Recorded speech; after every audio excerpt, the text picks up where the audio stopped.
Welcome back, or we're being back. Not a great start. All right, so this is part 2 of our race casting discussion thingamabob. I'll come up with a better name later. I'm Jesse. B-Lex, aka Brian Alexander. Okay, so yeah, last time we talked about how in the some uncomfortable, news that we didn't like about casting from Spider-Man and from Star Wars. We're talking about some really tough, topics here. We're talking about some topics that aren't comfortable. Yeah, let's get to the topic here. So, oftentimes in these movies, they will pick a character and then cast someone who's not the right race or age or gender. Gender, that doesn't come up much. But but the big one we're talking about here is race changing. Race changing ends, and you're saying they recast someone who is not the same racial from the source material. I don't like when they change the source material, usually. Like, I'm trying to think. I didn't like the ending they made for the Watchmen movie. Okay. They changed it a little bit, and I like the movie as a whole, but I didn't like that ending. I didn't like what they changed. I didn't think it made as much sense as the comic. I won't go into details here for people who haven't read or seen it yet. But in other cases, like the Hellboy movies, which are completely different from the comics, I love those movies. And so I believe changing source material is okay if it's good. If it's right. If it's good. If it's good. Okay. So in the case of changing race, this is another. It's kind of its own separate thing because I will rage if someone changes a cast of like a mixed race cast into all white people, but I won't get as mad if they change a white character to a not white character as much. Now I think the reason for this is, when a character is of another race in fiction, the character is usually because it's about that race. Right. Whereas white characters are just more broader. It's not about their past or their ethnicity as much. So you can more freely change a white character to a black character than you can a black character to a white character for that very reason. Because usually, if it's a black character movie, they have they have to be black because it's part of their origin somehow. Right. Instead of just simply being. Right. So, for example, the Last Airbender, they changed almost every character in that into white or Indian from their various Asian groupings. Like, the Fire Nation's supposed to be Japanese, the Water Tribes are supposed to be Inuit, and then they just made them white and Indian. The only Asian person in it was Aang, right? I never actually saw it.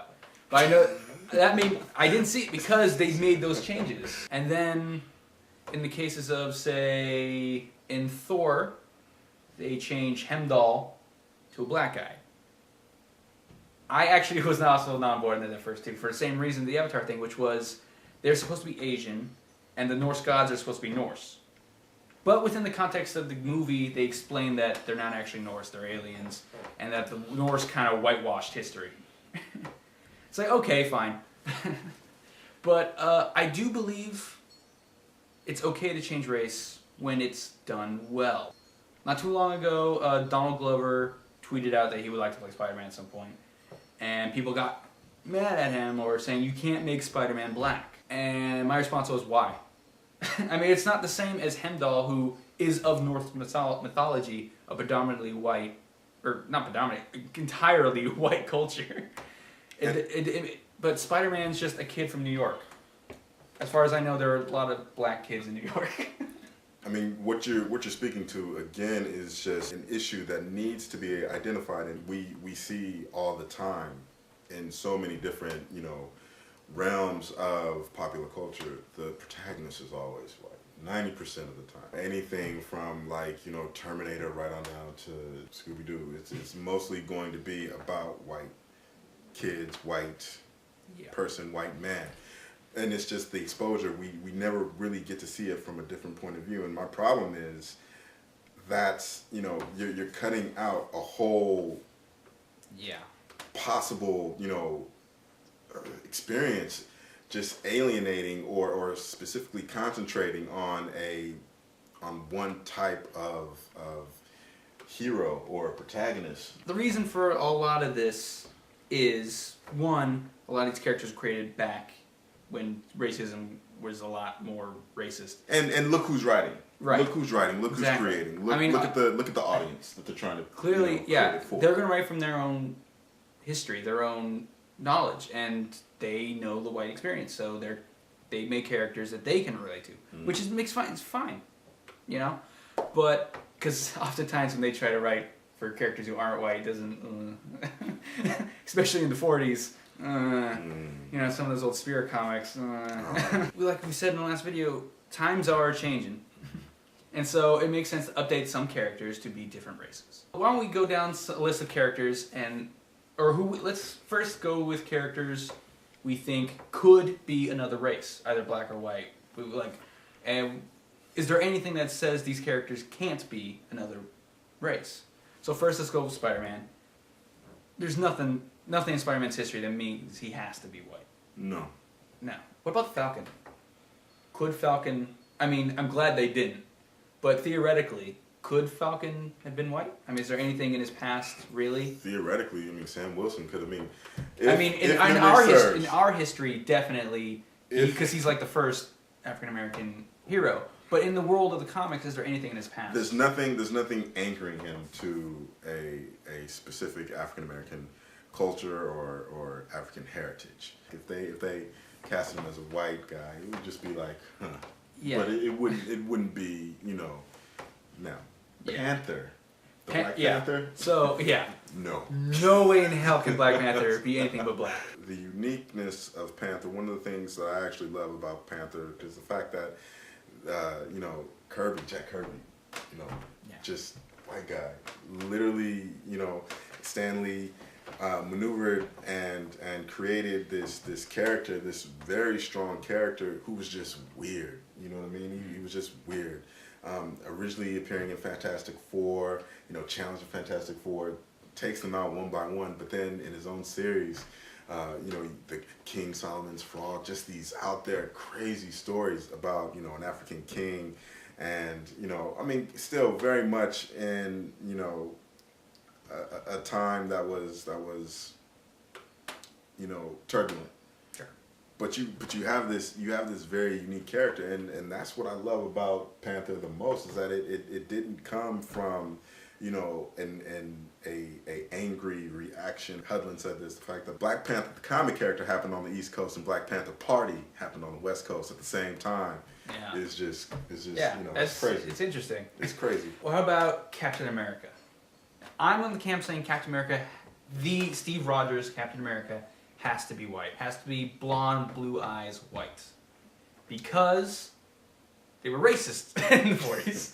And there's no way they would make their poster child. Hold on though, but there was an interesting story. Exactly. There was a story where before Steve Rogers, they tested the super soldier serum on a bunch of black soldiers. American soldiers. And one of them survived and became the first Captain America prototype. Unofficially. Right. And then he got arrested for taking a prototype of the shield and actually helping people. He got arrested for after that. And he was in jail for like 20, 30 years on that. That's why, and they covered up the story. Steve Rogers actually does the expose and, like, you know, gets him the recognition he deserves. And I think that's fine. That can happen. But Steve Rogers has to be white. Oh, Captain America can be any race. Steve Rogers has to be white. The great thing that was awesome about Truth, Kyle Baker's story, was that it highlighted that. You know, the fact that they you know, examined the fact that the government, especially what was indicative of the time, the Tuskegee experiment, things of that nature, experimenting on blacks was something that happened in the government's history. So the fact that they actually, you know, did some historical fiction and sort of, you know, mentioned that with the super soldier serum, I think was actually really clever. Yeah. And definitely, you know, you get this aspect of, they wouldn't test it on someone like Steve Rogers. Yeah. They would perfect it on someone like Steve Rogers, because at that time America's poster boy is blonde, blue eyes, white dude. So I think, because when Captain America were first making it, or first mentioning it, rumor was Will Smith was going to play Captain America. Oh. And I was like, no, you can't do that. I love Will Smith, but no, he has to be. He has to be. Another one, Thor. Thor has to be white. Because he's got to represent the Norse. I mean, it's one thing to make Heimdall another race, or some of the other gods, another race. Thor is the poster boy for the Norse in the Marvel universe. He also has to be white. Now, Bruce Banner can be anything. Bruce Banner can be anything? I see no limits on what Bruce Banner can be. Because why? He's not a German scientist who came over to America or some European country. He's an American with a lot of anger issues. So, just make him whatever. Do you remember the the Daredevil movie from a few years back? I haven't seen it in a while, but I do remember it, yes. Michael Clark Duncan was cast as Wilson Fisk, Kingpin. Yeah. There was some uproar about that as well. I remember. I think he did a great job, and honestly, I don't know what white guy that size exists. Like, physically, I think that there was no other choice. Right. There was no other choice, and in terms of his stature, just in terms of his ball presence, already. Like there was no choice. However, he was the strong fat, you know. Yeah, but I still argue that, all race aside, just for the sake of the exaggeration that the character Kingpin is, I would like to see him CG. Really, CG? CG. That would have aged terribly. CG wasn't great then. Possibly then. But today you would like to see a CG. Just Kingpin. I remember like the Hulk. Like the Hulk, exactly. Because there's so many distinct characteristics about his mass and the fact that it's muscle. Well, sure, today, yeah. But they're doing a Daredevil TV show on Netflix. I don't think they're gonna have the budget for that. Possibly not. Black Widow has to be white. She's Russian. Hawkeye, though, he'd be anything. But are there black Russians? I think now there might be. I remember reading a story too. There was because this Russian family wanted to adopt a kid who was American kid who was black, and everyone was like, "No, you can't do that. Can't do that. You can't." You know, it was like, well, why not? We're a loving family. So definitely business stuff. There's been a lot of migration there. She's Russian. She's got to be Russian. It bugs me that she doesn't have an accent in the movies. She does when she wants to. When she wants to. So that has to count for something. It counts for something. I'll give you a great example of it not mattering. Transformers War for Cybertron came out. And then after that, Transformers Fall of Cybertron came out. Now, notably in Fall of Cybertron, a few more Autobots were introduced. This time around, we got introduced to a playable version of Jazz. Jazz, you remember Jazz. I remember Jazz. Jazz was pretty cool in that in the original animated series, he was voiced by a very famous musician turned voice actor, Scatman Carruthers. Yep. Scatman Carruthers did a lot of your favorite Hong Kong Phooey, Hanna-Barbera cartoon classics. In this game, Transformers Fall of Cybertron by Activision, they reintroduced Jazz, and Jazz sounded dead on. Yeah. Scatman Carruthers. I was really impressed. Just his mannerisms, the way he would speak. There was the level where he was doing a mission with Cliff Jumper, and he called him Cliff, and there was just all types of little quips and jokes, and I'm just like, I had to put the controller down and just see who they got to do the voice of Jazz, and surely enough, it was this white jazz dude. Really.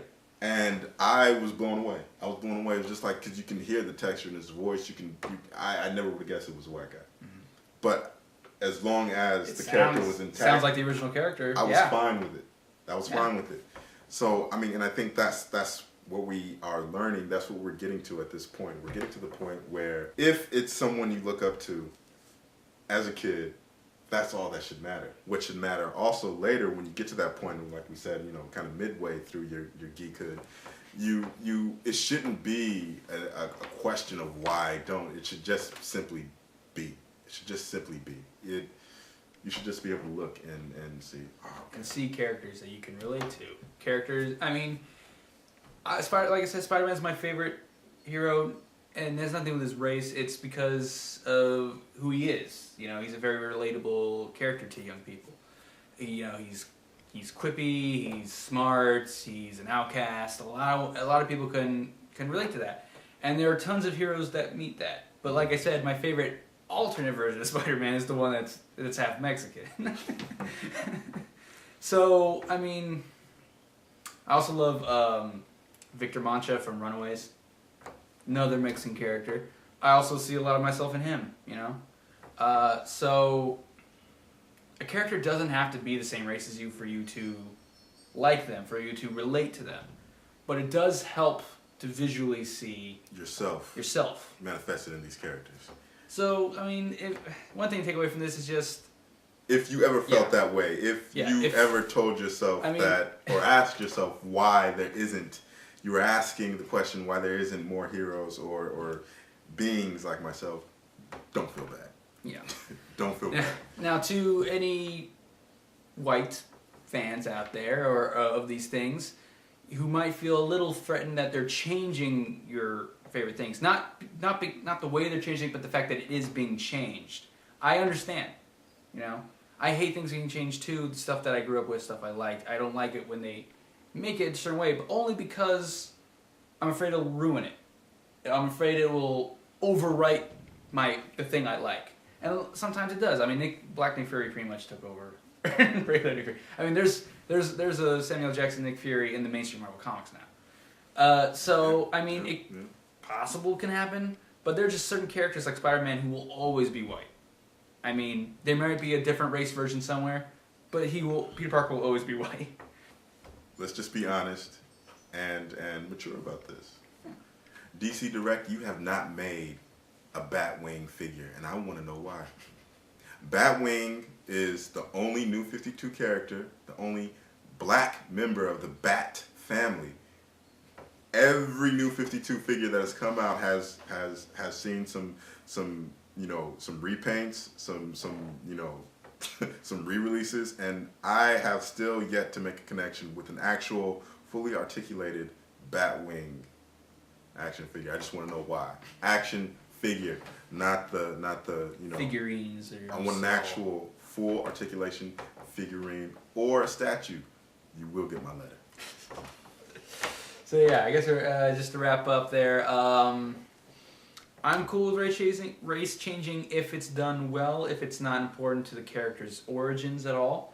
For cases where it is, it's terrible. Don't do that. Don't whitewash stuff when you don't need to, and don't change character's race just for the publicity of it. Don't change Steve Rogers a different race just for reaction.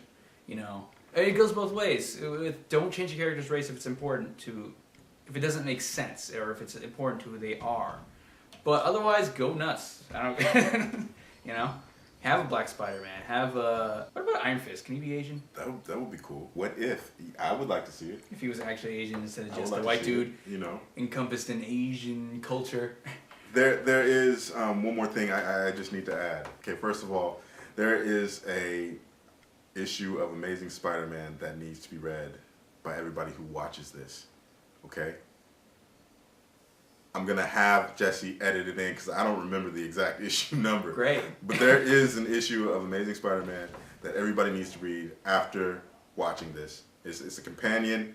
You have to do your homework. I want you to read it. That was one thing. Here's my two other things. We've gone through 2 Batwings. No. 1 Batwing. DC Direct. We've gone through 1 Batwing. We have an entirely new Batwing now. We haven't gotten an action figure of the first Batwing, and I don't know if we're even going to get a second action figure of this new Batwing. But we've got we're up 2. Wow, I actually never even heard of Batwing. He's a pretty cool guy, pretty cool dude. The new Batwing is actually the son of Lucius Fox. Oh. Yeah. Okay. Yeah. Cool suit. Action figure. Or statue. All right, so yeah, I think we made our points. So that's it for this week. Check us out next week. I'm Jesse. Brian Alexander, aka B-Lex. Good night, or day, or morning, whenever.